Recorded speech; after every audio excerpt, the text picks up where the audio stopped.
Hi, I'm Levy Beranbaum. Today on Baking Magic, we're making sticky buns. I can never resist one of those ooey gooey caramel, cinnamon-imbued, pecan-topped sticky buns. Can you? My secret for the best sticky bun dough is using brioche. Today on Baking Magic, I'm going to show you how to make a brioche dough and turn it into the most wonderful sticky buns. So come with me into the kitchen.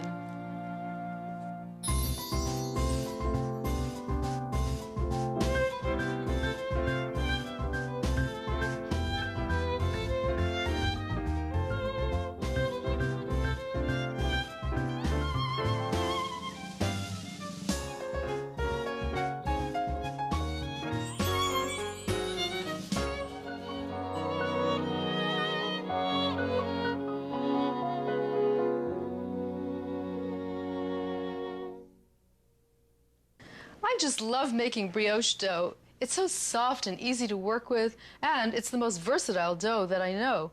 It can be used to make so many things, like these classic brioche here, or the world's best sticky buns. So let's get started.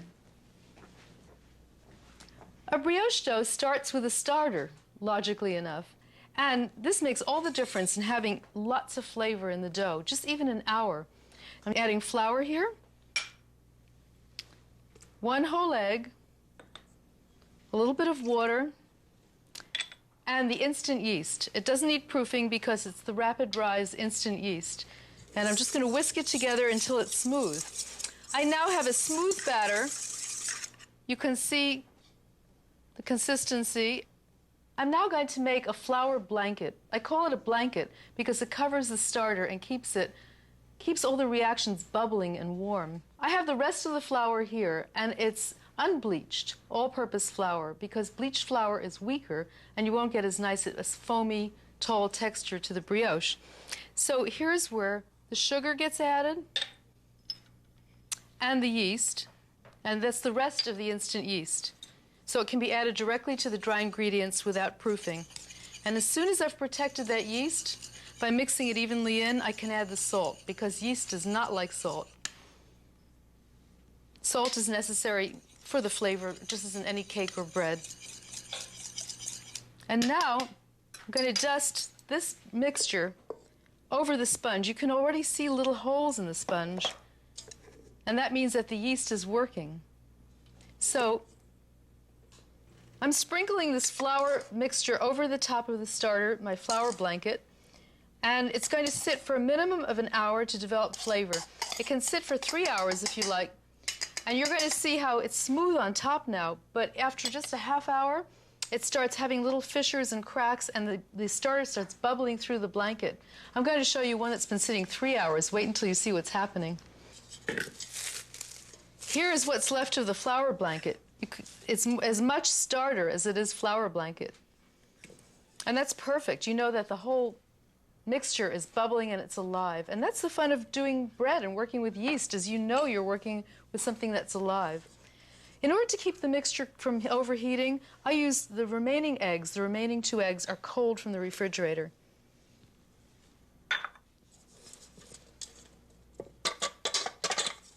And you can use the paddle beater if you want, and then switch to the dough hook later. But I like to start right off with the dough hook, because if it doesn't clean the sides of the bowl, I can easily scrape it, and it saves a step.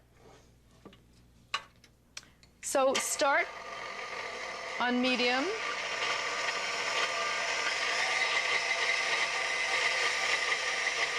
And gradually the flour starts working into the mixture. And I end up doing it on medium speed for 5 minutes. And I'm going to stop after the first minute and scrape the sides of the bowl to get all the flour that hasn't been mixed in yet into the bowl. The dough has now been beating for 5 minutes, and you can see that it just slightly sticks to the sides of the bowl, but I'm not going to add any more flour at this point because I'm going to start adding the butter. And after the butter is added, it should hardly stick to the sides.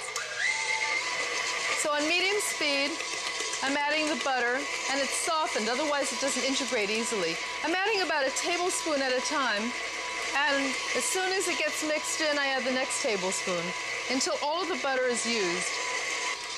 Now the dough is completely smooth and all the butter has been mixed in, but it's sticking a little bit too much to the sides of the bowl. So I'm going to add a little more flour. Give it a chance to mix in because otherwise you'll end up adding too much. And the softer the dough, the more light and wonderful the brioche will be. And meantime, I'm going to grease and flour, or at least grease, the bowl that it's going to rise in. So because you can see how sticky a dough this is.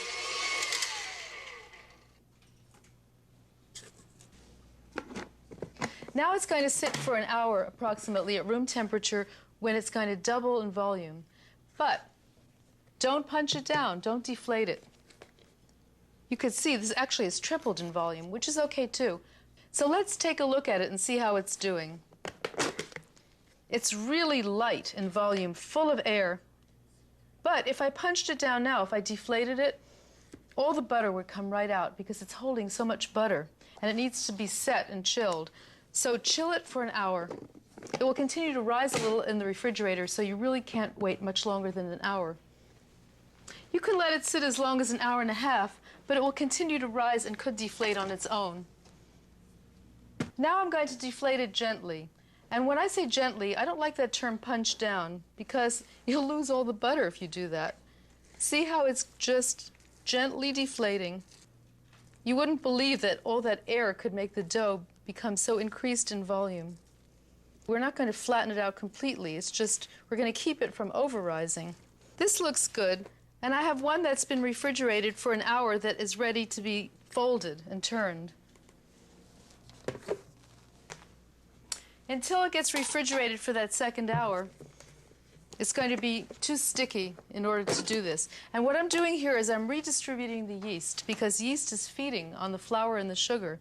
It's breaking down the flour into natural sugars, and then it's feeding on them. So we have pockets of yeast all throughout this dough, and I want it to be even so it rises evenly. You know how sometimes you see a brioche with the top knot off to the side? That's one of the reasons. See how now the dough is so much more firm I can actually touch it? And I can either do this with a rolling pin, or I can just pat it out because it's so soft and stretchy. And now I'm doing the classic fold that is done in puff pastry, where it's like folding a business letter in thirds, up and then over. And I can feel if it gets a little sticky, I just roll it in more flour or dust on a little more flour. And now I'm pressing it out again, and I'll give it another business letter fold, middle and then up.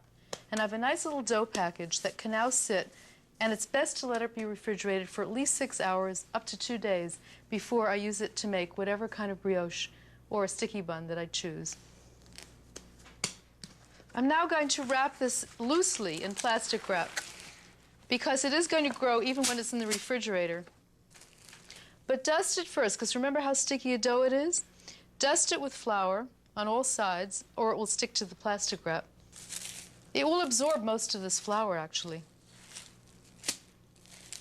And if you try doing it tight or too tightly, it's just going to burst right out. So give it a little room to grow in. And then you can use a quart-sized freezer weight zip seal type of bag or a gallon. But what's going to happen is that the gases from the yeast, as it continues to eat and grow, are going to puff up the bag. So you might even want to leave it open for the first hour, and every hour for the first couple of hours, just pat it down and make sure that it's not rising too much. Then you can seal it up. So I'm now going to let it rise overnight in the refrigerator. Actually, it's going to rise just a little. The main point is to let it rest and firm up.